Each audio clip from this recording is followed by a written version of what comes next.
সরাইলে হিন্দু মুসলিম এক হয়ে বিক্ষোভ সমাবেশ ও সম্প্রীতি সভা। আজ 5 ডিসেম্বর বৃহস্পতিবার সকাল 11টায় সরাইল উপজেলা প্রশাসনের উদ্যোগে একটি সামাজিক সম্প্রীতি সভার আয়োজন করা হয়।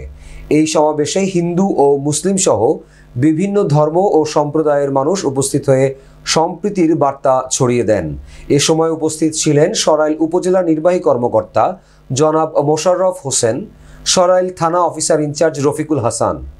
সভায় সরাইল পূজা উদযাপন কমিটির সভাপতি দিলীপ বণিক ও দেবদাস সিংহ রায় বলেন, আমরা বাঙালি, আমাদের একমাত্র লক্ষ্য সামাজিক সম্প্রীতি বজায় রাখা। ঐক্যবদ্ধভাবে দেশকে এগিয়ে নিতে চাই। উপজেলা বিএনপির সাবেক সাধারণ সম্পাদক আনোয়ার হোসেন মাস্টার বলেন, বিভিন্ন মিথ্যা তথ্য নিয়ে গুজব না ছড়িয়ে আমাদের উচিত একত্রিত হয়ে বাংলাদেশের জন্য কাজ করা। সরাইল উপজেলা যুবদলের সদস্য সচিব মোহাম্মদ নূর আলম মিয়া তার বক্তব্যে উল্লেখ করেন, আমাদের মসজিদ যেমন সুরক্ষিত থাকে তেমনই আমরা মন্দিরের সুরক্ষার জন্য 5ই আগস্টের পরে পাহারা দিয়েছি এবং আমরা সবাই এক হয়ে কাঁধে কাঁধ মিলিয়ে চলব। বাবু প্রমোদ চন্দ্র রায় বলেন, আমরা ঐক্যবদ্ধভাবে বিশৃঙ্খলা বন্ধ করে দেশের উন্নয়নের জন্য কাজ করতে চাই এবং যারা সামাজিক সম্প্রীতি বিনষ্ট করবেন তাদের বিরুদ্ধে ব্যবস্থা নেওয়ার জন্য সরকারের প্রতি আহ্বান জানাই। হিন্দু ও মুসলিম সম্প্রদায় একত্রে স্লোগান দেন, হিন্দু মুসলিম ভাই ভাই, আমাদের কোনো দ্বন্দ্ব নাই, আমরা বাংলাদেশ গড়তে চাই। উপজেলা প্রশাসনের এই আয়োজন সামাজিক সম্প্রীতি বজায় রাখতে এবং ধর্ম বর্ণ নির্বিশেষে সকলকে ঐক্যবদ্ধ করার একটি উজ্জ্বল দৃষ্টান্ত হয়ে থাকবে। এদের সহযোগিতায় আমরা যারা জনগণ আছি সংখ্যালঘুদের সাথে মিলেমিশে কাজ করি।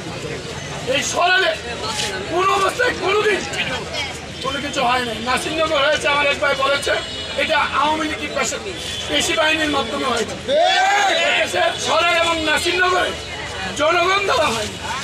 সরাইল এবং সরাইলের জনগণ অত্যন্ত সতর্ক আছে। ইনশাআল্লাহ এই সংখ্যালঘু লোকেরা যারা আছেন, একটি সম্প্রদায়ের দেশ, যে দেশের মধ্যে হিন্দু বৌদ্ধ খ্রিস্টান মুসলমান আমরা সবাই ভাই ভাই মিলেমিশে থাকি। এই দেশ আমার, এই দেশ আপনার, এই দেশ সব জাতির। আমরা কোনো উস্কানিতে আমরা কান দিব না। আমরা সারা বাংলাদেশের হিন্দু বৌদ্ধ খ্রিস্টান মিলে মিশে বাংলা একটি সোনার বাংলাদেশ গড়ে তোলার প্রত্যয়ন ব্যক্ত করছি। আমরা গত স্পষ্ট খেয়াল রাখতে হবে, ষড়যন্ত্র হচ্ছে এটা অস্বীকার করা যাবে না। সেই ষড়যন্ত্রকে ঐক্যবদ্ধভাবে মোকাবিলা করতে হবে।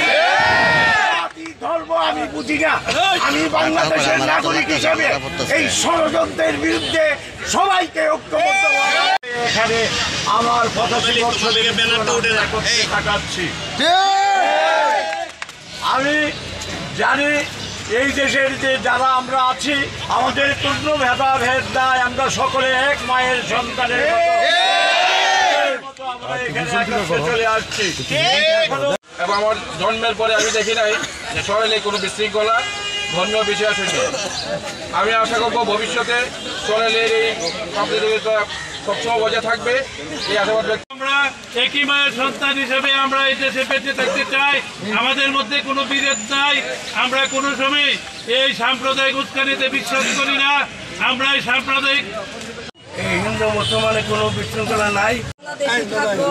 আমরা বাংলাদেশি মানুষকে নিয়ে আমরা সবাই মিলেমিশে চলতে চাই। আমাদের দেশে যাতে সৃষ্টি না হয়, আমরা হিন্দু মুসলমান একজনের পাশে থাকতেছি, মানে আমরা থাকবো। অতীতে আমরা হিন্দু মুসলমানে যে মিলে চলে যাচ্ছি, বর্তমানে মিলে চলে যাব।